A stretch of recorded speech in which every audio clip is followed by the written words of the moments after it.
I asked Ambassador Salom to explain the reasoning behind a People's Summit when the UN was holding other summits. He said, people are asking me how this is coming from such a small country like Bolivia. I am the ambassador to the UN. I know this institution. If there is no pressure from civilian society, change will not come from the UN. The other pressure on governments comes from transnational corporations. In order to counteract that, we need to develop a voice from the grassroots, he said. Which is why all of you gathered here today, which is why Josh Fox, his film Gasland, and the whole movement dealing with fracking is so absolutely critical. Yes, there is a force more powerful than all the corporations. There is a force more powerful than the most powerful position in the world, the President of the United States. It is the power of the people gathering together, making their demands.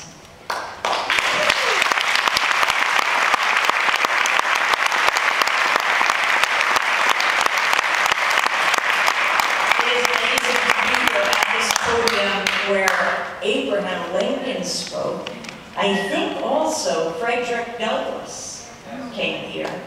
Frederick Douglass, who said, power concedes nothing without a demand. I mean, to see the power of all of you, the hundreds of people, nearing 1,000 who gathered in Albany. Okay, you were rivaled by the lobbyists. What were there, 450 in one state capital alone on this issue? Yeah. But to see this movement growing, you know what Margaret Mead said, never doubt for a moment that a small group of committed people can change the world. In fact, it's the only thing that ever has. Yes, movements start small, and they grow larger.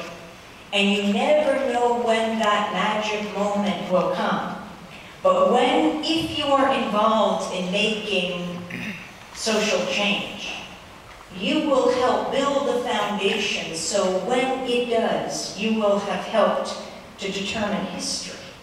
You will save so many because, well, in this case, think of what you are saving. You're saving Mother Earth itself.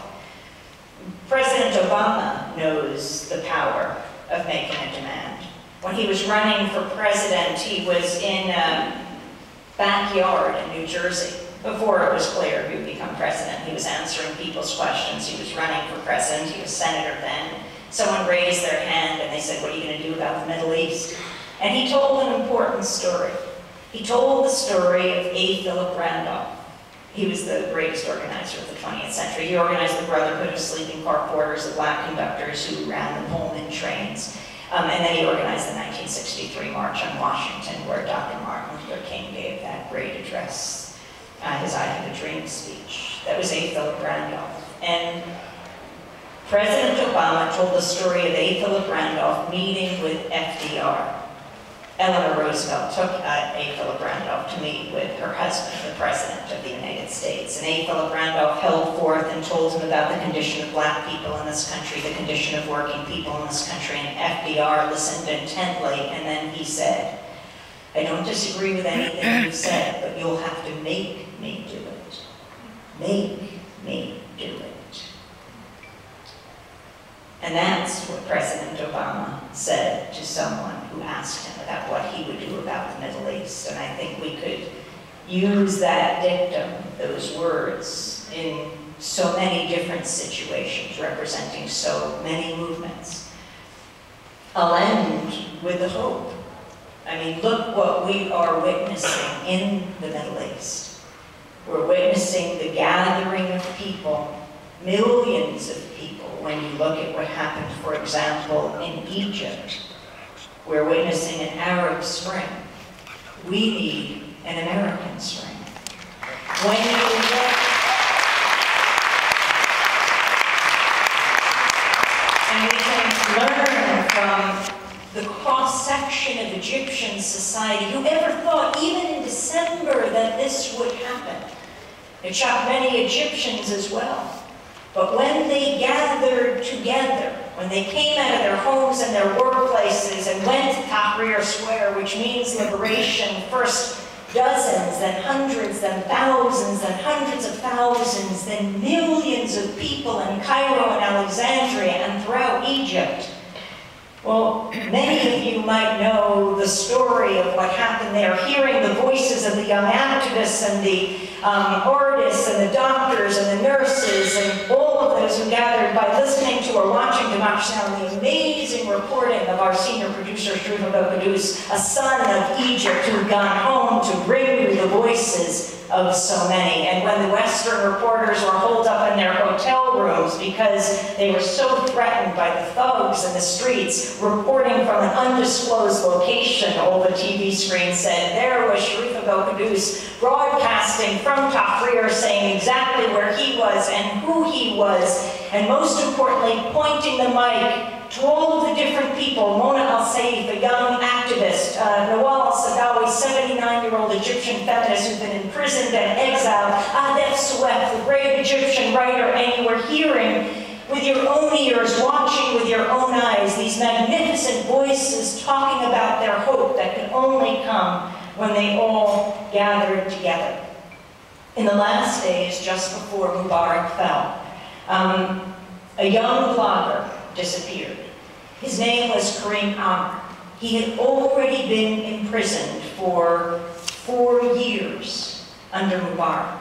He had gotten out, he was in Tahrir, and then when he was walking home one of those nights, he didn't appear again. I was texting Sharif and saying, what happened with Amr? No one knew. And then right before Mubarak fell, Karim Amr got out of a desert jail where he had been imprisoned. When I was writing my column that week, we looked at his blog. And at the top of Karim Amr's blog was a banner. He had dedicated the blog to Hans and Sophie Scholl. Hans and Sophie Scholl were a brother and sister back in World War II in Germany. And they, together with their professors and other workers, thought, what can we do in the face of the Nazi atrocity? They weren't Jewish, they were German Christians. They decided to publish a series of pamphlets so that the Germans would never be able to say we didn't know. They published 6 pamphlets in all, and they distributed them everywhere they could. The 4th pamphlet said, we will not be silent. They would have them dropped in alleyways, in classrooms, in fish markets, everywhere they could throughout Germany. Well, Hans and Sophie were captured by the Nazis. They were charged, they were tried, they were convicted, and they were beheaded. But that philosophy, that motto, should be the Hippocratic oath of the media today, should be the Hippocratic oath of us all today. We will not be silent. Democracy.